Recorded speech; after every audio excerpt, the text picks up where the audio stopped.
Hi, I'm Tiffany Jackson, and I'm going to show you how to add seam allowance and how to square the seam allowance when needed. I have a front bodice. In the last demonstration, I showed you how to transfer the dart using the pivot method. The block that I use for this pattern doesn't have any seam allowance. How do I know that? I don't have any notches indicating where the seam allowance would be. So a lot of times when you're doing patterns, you're working with basic blocks that don't have any seam allowance added. Now that I've transferred the dart and my pattern's finished with the manipulation part, I can go ahead and add my seam allowance. To do that, you need a clear ruler.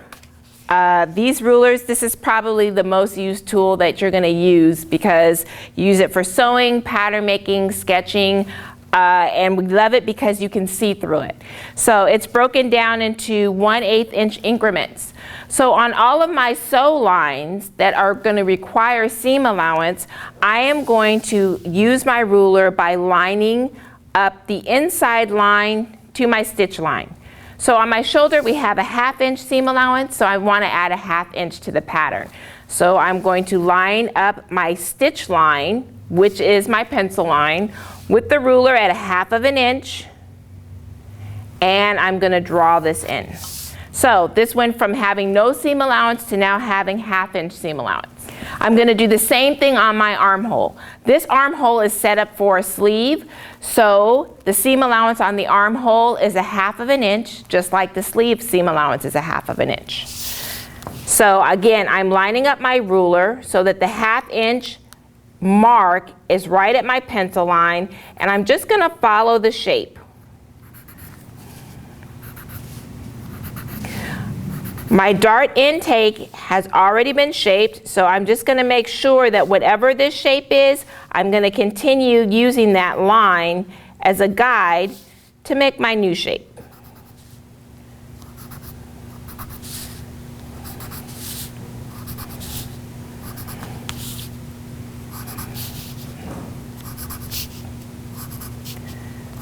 Okay, I also have 1/2 inch seam allowance at the side seam. It's a straight line, so I'm going to indicate that by again lining up the ruler at 1/2 inch and drawing a straight line. Now, this waist seam, once I move the dart, I have a little bit of a strange shape here. So before I add the seam allowance, I actually want to blend that. So I'm going to take one of these curves, and you're going to find the one that's closest to this shape, and we're going to blend that out.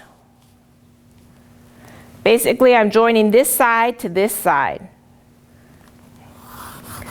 So the correction is very subtle. We don't want to just make a whole brand new line. When you're blending, you're basically blending something or blending one side to the other, like you're trying to connect them with a smooth line. So you'll see the difference here that I'm taking off is really subtle. I also have 1/2 inch seam allowance at the bottom. So once that line is blended, I am going to draw in my 1/2 inch seam allowance.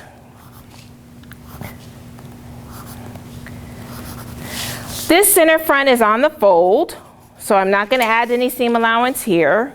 I'm just going to make sure that I extend this line. And then at the neck, I have 1/4 inch seam allowance. So I'm going to use the ruler the same way, but instead of lining this up with 1/2 inch, I'm going to line it up with 1/4. So I'm going to put my ruler so that the 1/4 inch is on my pencil line, and again I'm going to follow the shape around.